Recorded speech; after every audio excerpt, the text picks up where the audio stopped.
Salam, Bapak Ibu, Saudara yang dikasihi Tuhan. Mari kita berdoa sebelum merenungkan firman Tuhan. Bapa dalam kerajaan surga, kami mengucap syukur kepadamu.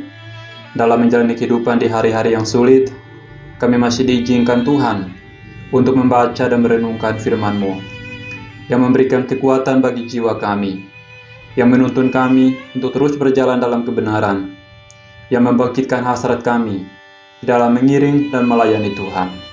Berikan kami hikmah dan pengertian di dalam memahaminya. Amin.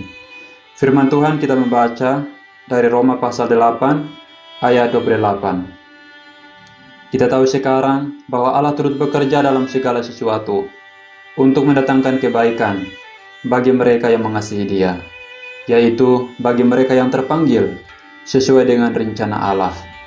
Firman Tuhan ini saya beri tema penderitaan yang membawa perubahan. Bapak Ibu Saudara yang dikasihi Tuhan, Tuhan mempunyai tujuan di balik setiap masalah yang kita alami.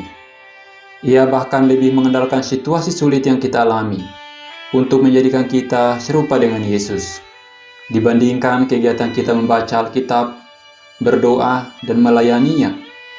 Alasannya jelas, bahwa kita diperhadapkan dengan situasi dalam 24 jam sehari.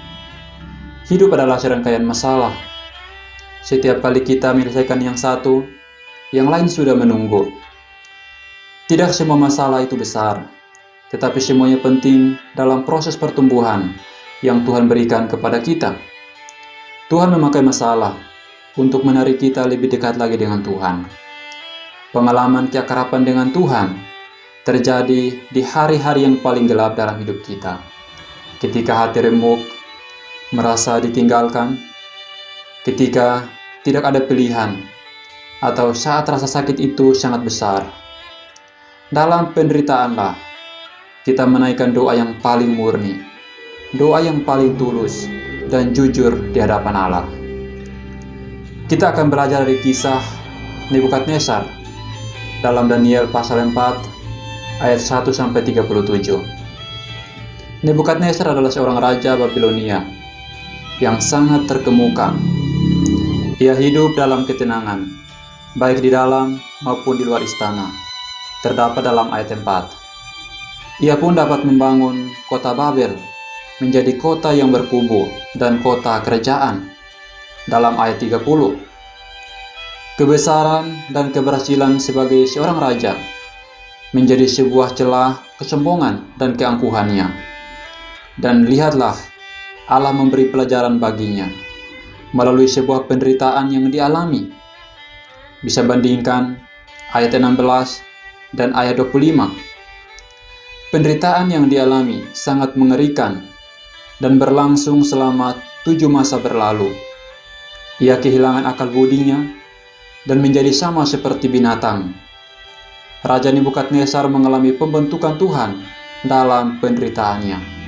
Yang pertama, ia belajar menempatkan Tuhan lebih tinggi dari dirinya sendiri.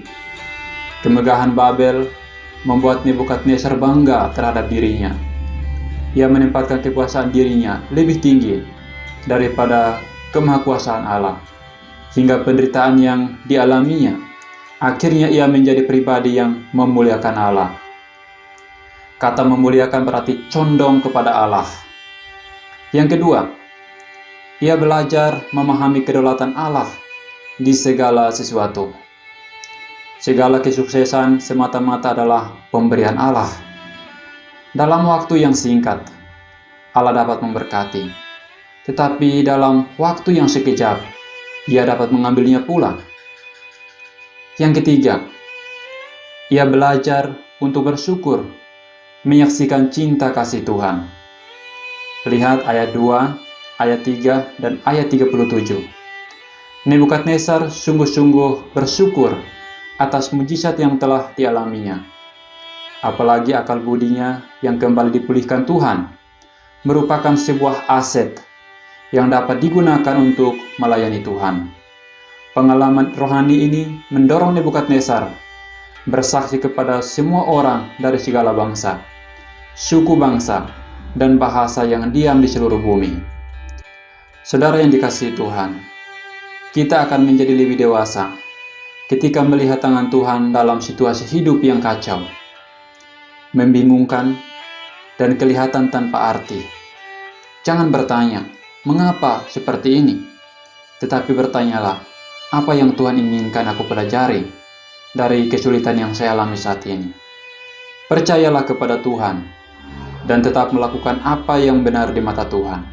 Jangan menyerah, sebab penderitaan yang kita alami diizinkan Tuhan untuk membentuk karakter kita semakin menyerupai Kristus.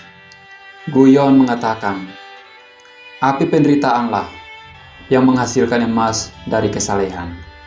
Pertanyaan refleksi bagi kita untuk kita mengoreksi diri kita di hadapan Tuhan. Masalah apa dalam hidupku yang saat ini berpengaruh besar pada pertumbuhan rohaniku? Mari kita berdoa. Bapa dalam kerajaan surga, kami mengucap syukur untuk firman-Mu bahwa dalam masa-masa yang sulit, dalam penderitaan yang Kau izinkan kami alami, di dalamnya Tuhan punya rencana yang besar, rencana yang indah, untuk semakin membentuk karakter kami menyerupai Kristus, sehingga kami hidup bukan untuk diri kami sendiri, tapi kami hidup untuk mempermuliakan Allah. Tolonglah kami ya Tuhan, supaya mampu bersyukur dalam setiap kesulitan hidup yang kami alami hari-hari ini. Terpujilah Engkau, dalam nama Yesus Kristus. Amin. Demikian renungan firman Tuhan hari ini. Tuhan Yesus memberkati.